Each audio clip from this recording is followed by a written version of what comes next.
ठीक है। कभी अचानक अंदर से धक्का लगता है कि ये करें ये नहीं करें, तो क्या ये अंदर से जो हम कहते हैं आत्मा का धक्का है कि कोई और देता है? क्या करें क्या न करें,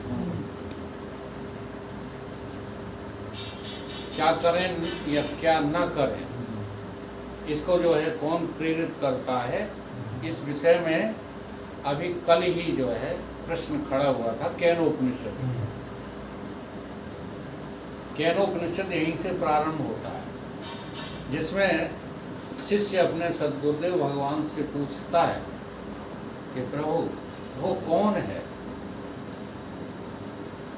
वो कौन है जो हमारे मन को प्रेरित करता है, जो हमारे मन को प्रेषित करता है, धकेलता है आगे की तरफ, जिससे मन जाकर के विषयों में गिर पड़ता है, यानी कूद जाता है। वो कौन है जो हमारी चक्षु को, हमारी श्रवण को, हमारी वाणी को धक्का देता है। धक्का देने का मतलब प्रेरित करता है। वो कौन है जो हमें इस बात के लिए मजबूर करता है कि हम क्या करें वो क्या न करें? वो कौन है? तो एक एक जो है चीज को समझना पड़ेगा इसमें।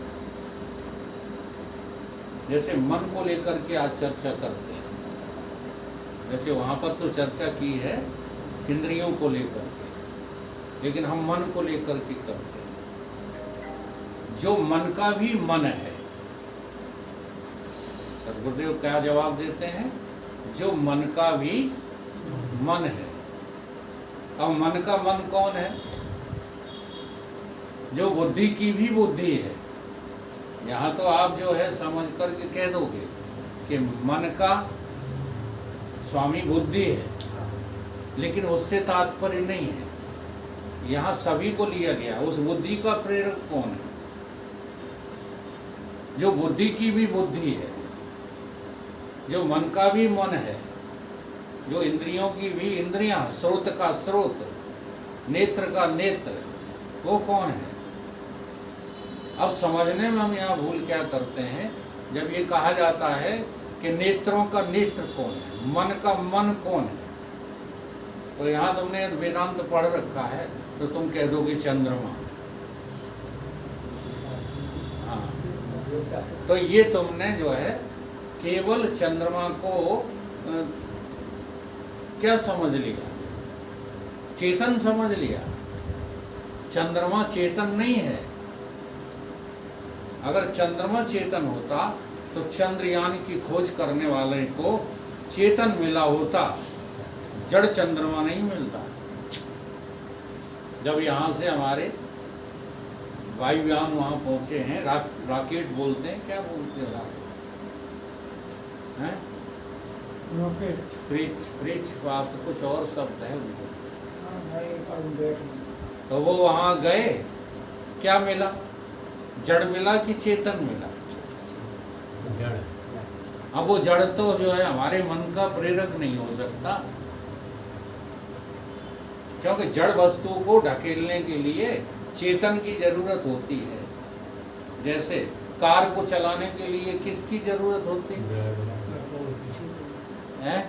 ड्राइवर की। खाली पेट्रोल डाल दो चल जाएगी? कोई कह रहा पेट्रोल की जरूरत नहीं। पेट्रोल डाल देते हैं आज हम, ज़्यादा डाल देंगे। हाँ, तुम 10 लीटर डलवाते होगे तो हम 20 डलवा देंगे, चल जाए। ड्राइवर की जरूरत। ड्राइवर अपेक्षाकृत कार के चेतन है कि नहीं है? बस इसी प्रकार से हमको जो है भारत विचार करते करते चेतन तक पहुंचना है। बिना चेतन के कोई किसी को प्रेरक नहीं कर सकता, कोई किसी को प्रेरणा नहीं दे सकता। चेतन में ही वो सत्ता है जो जड़ को भी चेतन करके, प्रेरित करके क्रिया करने को उद्ग्रत कर देता है। अब यहाँ इनका प्रश्न है कि क्या करें और क्या न करें, ये प्रश्न है ना। करवाने के लिए तो जो है प्रेरणा चेतन की ही है, चेतन के अलावा और कोई हमें प्रेरित नहीं कर रहा।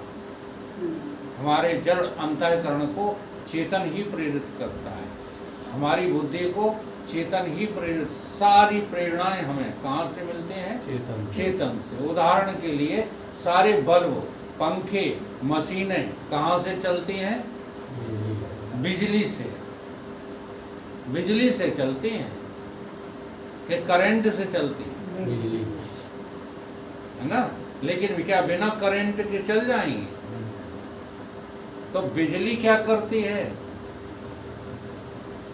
प्रकाश है। बिजली केवल है, करती धरती कुछ नहीं। ठीक इसी प्रकार से चेतन केवल हमारे भीतर बाहर सर्वत्र है, करता भरता कुछ नहीं है। उस चेतन के करंट का नाम है क्या? ईश्वरा सर्वभूतानां हृदय से अर्जुन तिष्ठति। कल किसी ने जो है प्रश्न किया था, आप ही ने किया था जब किसी, हाँ है? आपने किया था कि वो हाँ भ्रमयान सर्वभूतानि का क्या अर्थ है? तो भगवान कहते हैं कि हम करंट बन के तुम्हारे भीतर बैठे हैं और तुमको क्या कर देते हैं? भ्रमित कर देते हैं। देखो तुम्हारा ईश्वर कितना ईमानदार है और तुम कितने बेईमान हो। ईश्वर कहता है कि हम तुमको भ्रमित करते हैं, लेकिन साथ साथ में वो भ्रम दूर करने का उपाय भी बताते हैं अर्जुन। वो क्या है कि तुम मेरी शरण में रहो, तुम इस माया की शरण छोड़ दो, तो तुम्हारा भ्रम क्या हो जाएगा? विच्छेद हो जाएगा। और भ्रम के विच्छेद होने से ही तुमको चैन मिलेगा, आराम मिलेगा। और हम आराम किससे चाहते हैं? कुछ करने, कुछ न करने से। विषय हमारा वही है। हाँ, दामोदर होते तो इतने में ऊल पड़ते, कह रहे ले हमने पूछा कुछ, तुम कहीं खींच ले गए।